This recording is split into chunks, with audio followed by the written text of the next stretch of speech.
He served in the Army National Guard from 83 to 2007 as an intel officer and is a lieutenant colonel in the U.S. Army Reserve. He served as a Reagan White House appointee in the Pentagon from 86 to 88, worked in the aerospace industry for 13 years. From 04 to 10, represented almost 500,000 people in the California State Assembly Coastal Orange County District. He competed for the Republican nomination for Senate in California and is relocated to Texas, where he is VP of National Initiatives at the Texas Policy Foundation. Please welcome back to the program, Chuck DeVore. Chuck, do we give you Chuck, do we give you love on the Larry Otis show or what? Hey, that's beautiful. I'm not worthy. Chuck, you have written extensively over the years, especially in Forbes magazine, about the California fires and why we're having them, why they're so frequent, why they're so intense. Just take it from the top. Why are we having these fires? There are other states that have hot climate too. Why is it California? Well, there's a variety of reasons. First of all, we have a Mediterranean climate, unlike the rest of the country. And what that means is that the vast majority of the precipitation, like rainfall, snow, happens in about a 5-month period. And then the other 7 months of the year are very dry. Around the rest of the country, you see a much more even distribution of precipitation. And so what that means is that you could have a record-breaking year that could bust the drought. We saw that a couple of years ago, record in snow and rain. And then 7 months later, everything's bone dry and ready to go up. Okay, so that's number one. Number two is that we have two different types of forests. We have the northern forests that have a lot of commercially valuable timber, and then we have the southern chaparral. Now, southern chaparral in Southern California, that's designed to burn about every 20 or 30 years. And the problem is we've been suppressing those fires, and when we try to go do a preventative burn, when the police or the fire chief says, hey, we need to get out here and burn, then you get all these complaints from the locals and from the environmentalists, it's going to harm air quality.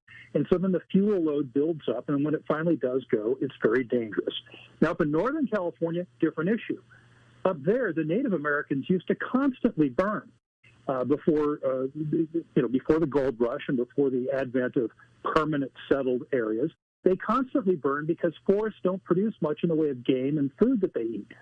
And so once the gold rush happened, though, the Native Americans were told, hey, stop that. You're burning down our towns, and besides which that timber is valuable. We could use it. And so we started to harvest it. We started to suppress the fires. And eventually, you get to a point about 40 years ago where there was so much environmental legislation, you had the spotted owl concerns, et cetera, that we started to shut down the timber harvest industry in California. And what happened then, up north, it's just math, Larry, every year we started to grow hundreds of thousands of board feet more of timber every year than were burned or harvested. And that's been going on for 40 years now. So we have an enormous amount of excess timber, very dense forests, more dense than they should be for the health of the trees, and it causes fires that are very difficult to get under control. My guest is Chuck DeVore. In the article, Trump's right about California fires. It wasn't climate change. 2 new California laws prove it. He is VP, Texas Public Policy Foundation. Okay, you're Governor Chuck DeVore. What do we do about this? Oh, my goodness. What you're beginning to see is Governor Newsom is actually taking some very tentative steps in the right direction, even while his rhetoric remains to the far left, blaming climate change and greedy corporations. But what he has started to do is something that Jerry Brown resisted for years, which is we're spending a little more money to clear the forest, to do some preventative burns. What I'd like to see is a lot more of commercial logging on the state and federally owned lands. But that's difficult because there's lawsuits against it. And so the problem is if you don't log the material commercially, which then pays for the extra effort it takes to clean the forest. Trump was ridiculed for saying we got to rake the forest. He didn't invent that out of nowhere. That's what they do in Finland. They literally have these big tractors, like these Caterpillar-style tractors with huge steel claws behind them that literally rake the fuel off of the forest floor. And so that's expensive. It's labor-intensive. And the way you pay for that is you have a little bit of a commercial logging harvest such that you don't have to spend a lot of tax money to do it. Now, if you don't do that, our forests are going to burn, and people are going to die, and towns will be burnt down. And so what the left wants to do, Larry, is they want to ban people from living in those areas where the housing is cheaper. They don't want people to get mortgages. They don't want them to be able to get fire insurance. You can't get fire insurance. You can't get a mortgage, can't build or buy a house. And they want to depopulate those areas. So, Chuck, the environmental rules and regulations make it uneconomic to remove these fallen trees, to remove all of this stuff that's as Donald Trump says, on the floor. It is not economically there isn't enough economic incentives for people to remove these things, and there are all sorts of environmental laws that prevent the removal of these fallen trees.